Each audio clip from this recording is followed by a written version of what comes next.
On the 19th of February, the country woke up to a shock of media reports indicating that government was to borrow money to pay salaries of workers. So, the shortfall... But government was quick to invalidate the claims, saying that although it was true indeed, the borrowed money going to salaries was only 1%. Nevertheless, government confirmed that it was to borrow 736 billion Ugandan shillings from the domestic financial market to mitigate the revenue shortfalls being experienced in this financial year. This is not the first time government has moved to borrow domestically, and so we ask, why the decision, even with multiple international bodies and agencies with bigger reserves, to lend to Uganda? And the answer is that it is easier to borrow domestically, a reason one would consider too simplistic. Domestic borrowing is who is your creditor. You see, if you're a government, who is your creditor now? Your creditor is Professor Nwagawa, your creditor is Mildred, isn't it? But if your creditor is country X, is UK, is France, is World Bank, is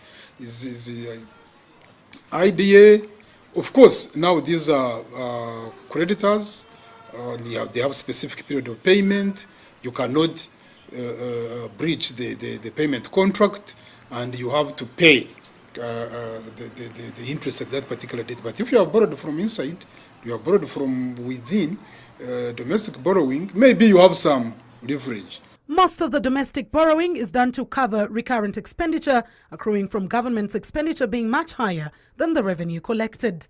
Whereas borrowing in essence is not a bad idea, questions arise on the purpose of borrowing and maintaining the 50% debt ceiling, with Uganda struggling at approximately 38%.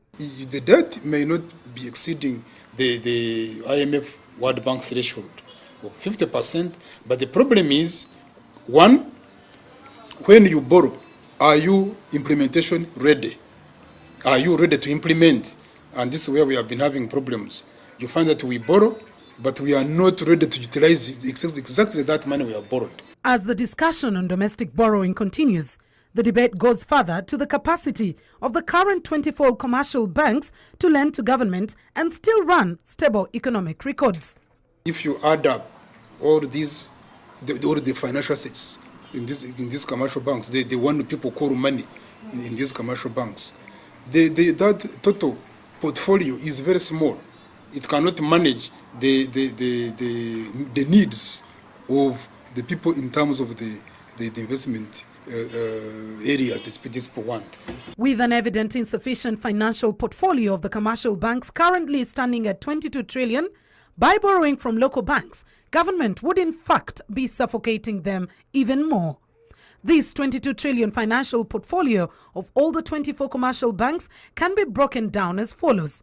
The top 5 banks, including Stanbic, Standard Chartered, Centenary, Barclays and DFCU, share 12 trillion, comprising 54%, while the remaining 46% is shared among the 17 commercial banks.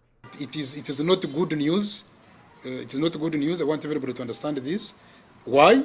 Because government is now competing with us, who also are in private business. And do you know what happens there? Because of the competition, government is borrowing, Professor Nwagawa is borrowing, Mildred is borrowing, everybody is borrowing. Commercial banks have got, I've already told you, limited capital, they have limited assets, they have limited money where we can borrow from. Interest rate now goes high.